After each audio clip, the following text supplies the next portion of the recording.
அந்த விபத்தில்லா சாலை அமைக்கப்பட வேண்டும் என்று நாங்கள் தொடர்ந்து எங்களுடைய மருத்துவர் அன்புமணி ராமதாஸ் நாடாளுமன்ற உறுப்பினராக இருக்கும்போது தொடர்ந்து வலியுறுத்தி வந்தார்.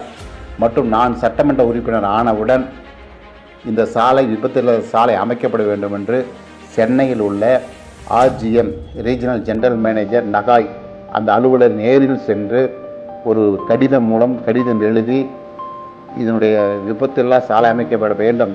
தருமபுரி மக்கள் அந்த பகுதியில் செல்லும் சாலையில் வடமாநில மக்கள் லாரியில் செல்லும் மக்கள் எதிர்பாராத விதமாக உயிரிழப்பு பெரிய இழப்புகள் ஏற்படுகிறதுன்னு சொல்லி வலியுறுத்தி பேசினேன்.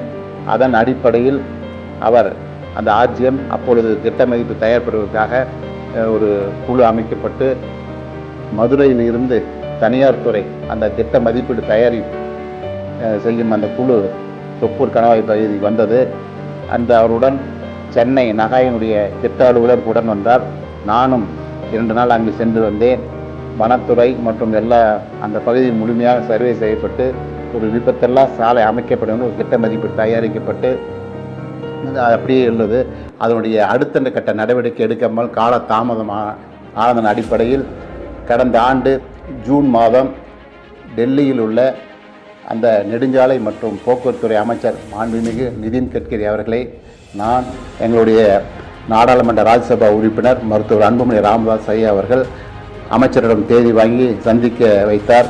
அந்த அடிப்படையில் நேரில் என்னுடைய மனு லெட்டர் படில் கடிதம் எழுதி நேரில் அமைச்சர் நேரில் சந்தித்து அவர் இல்லத்தில் எங்களை அழைத்து அந்த முழுமையாக படித்து பார்த்து அதை நாங்கள் அந்த சாலையினுடைய விபத்து ஏற்படும் நோக்கத்தின் அடிப்படையில் பல்வேறு உயிரிழப்புகள், பெரிய பொருளாதார செய்திகள், மக்கள் பல்லாயிரக்கணக்கான மக்கள் அந்த டிராபிக்கினால் காலதாமதம், பல்வேறு இழப்புகள் ஏற்படுகிறது.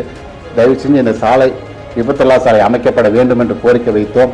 முழுமையாக ஆராய்ந்து பார்த்து அதன் சம்பந்தப்பட்ட அனைத்து துறை அலுவலர்களையும் போனில் தொடர்பு கொண்டு பேசி எங்களை அருகில் வைத்துக்கொண்டு உடனடியாக இந்த விபத்தில்லா சாலை அமைக்கப்பட வேண்டும் என்று அதிகாரிகள் கேட்டுக்கொண்டார். நான் கொடுத்த கடிதத்திலேயே அவர் எழுதி உடனடியாக அந்த சாலை திட்ட மதிப்பீடு முழுமையாக தயாரிக்கப்பட்டு வேலை முடிக்கப்படும் என்று கேட்டு அது அலுவலருக்கு ஆணையிட்டார், எழுதியும் ஆணையிட்டார். அந்த அடிப்படையில் முடிச்சுட்டு எங்கள் அமைச்சர் அவர்கள் உங்கள் MP அன்புமணியிடம் சொல்லிடுங்க, கண்டிப்பாக விரைவாக போட்டு கொடுத்தோன்னு சொல்லி அனுப்பினார். அதன் பிறகு ஒரு 4 மாதத்திற்குள் அந்த திட்ட மதிப்பீடு தயாரிக்கப்பட்டு முழுமையாக சாலை அமைப்பதற்கான ஒப்பந்த புள்ளி கோரப்பட்டுள்ளது.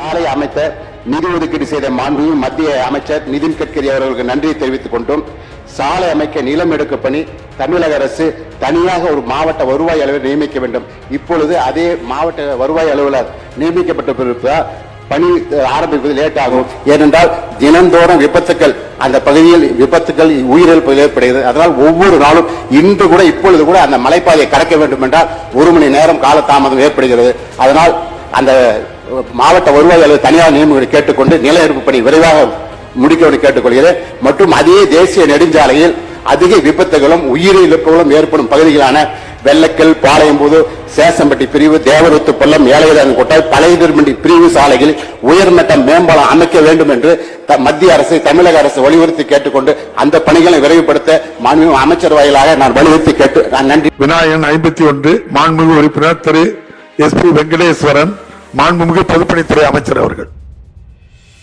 மாண்புமிகு பேரவைத் தலைவர்களே, தருமபுரி மற்றும் சேலம் மாவட்ட எல்லையை இணைக்கும் தொப்பூர் கணவாய் வழியாக தேசிய நெடுஞ்சாலை எண் 44 செல்லுகிறது. தருமபுரி மாவட்டத்தில் 5 கிலோமீட்டரும் சேலம் மாவட்டத்திலே 1.6 கிலோமீட்டரும் என 6.60 கிலோமீட்டர் நீளமுள்ள சாலையை உயர்மட்ட பாலமாக அமைக்கும் பணியை 906 கோடி ரூபாய் மதிப்பீட்டில் இந்திய தேசிய நெடுஞ்சாலையம் ஒப்பந்த புள்ளி கோரப்பட்டிருக்கிறது. இப்பணி விரைவில் துவங்கப்பட இருக்கிறது. குறிப்பாக 2027க்குள் பணி முடிக்க வேண்டும் என்று உத்தேசிக்கப்பட்டிருக்கிறது.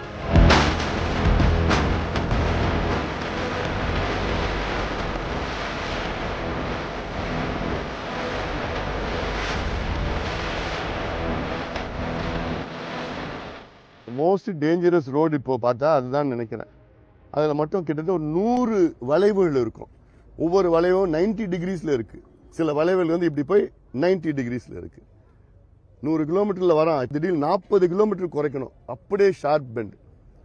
நான் தருமபுரி நாடாளுமன்ற உறுப்பினராக பொறுப்பேற்ற பிறகு இதற்கு பல முறை அழுத்தம் கொடுத்து நாடாளுமன்றத்துக்குள்ளே நான் பேசினேன், வெளியில் அமைச்சர்களிடம் பேசியிருந்தேன். இந்திய போக்குவரத்து துறை அமைச்சர் மரியாதைக்குரிய திரு நிதின் கட்கரி அவர்களை பல முறை சந்தித்தேன். குறிப்பாக இதற்காக 3 முறை சந்தித்தேன். உடனடியாக இந்த திட்டத்தை நிறைவேற்ற வேண்டும், இவ்வளவு பேர் இறந்து கொண்டிருக்கின்றார்கள் என்று சொன்ன பிறகுதான் அவர் உடனடியாக அதிகாரிகளை வைத்து அப்பொழுது 775 கோடி ரூபாய் ஒதுக்கீடு செய்து இப்பொழுது இந்த திட்டம் 705 கோடி ரூபாய் மதிப்பீட்டிலே வேகமாக நடைபெற்றுக் கொண்டிருக்கிறது. LNT நிறுவனம் இதை செய்து கொண்டிருக்கின்றார்கள். மிக மோசமான விபத்துகள் இந்த பகுதி பார்த்திருக்கிறது. கடந்த ஆண்டு கூட நம்ம பார்த்தோம், கிட்டத்தட்ட 12 வாகனங்கள் இடித்து ஒன்றொன்று இடித்து எரிந்து அது வண்டிக்குள் வாகனத்திற்குள்ளே எத்தனை பேர் அப்படியே எரிந்து சாம்பலாக இறந்திருக்கின்றார்கள்.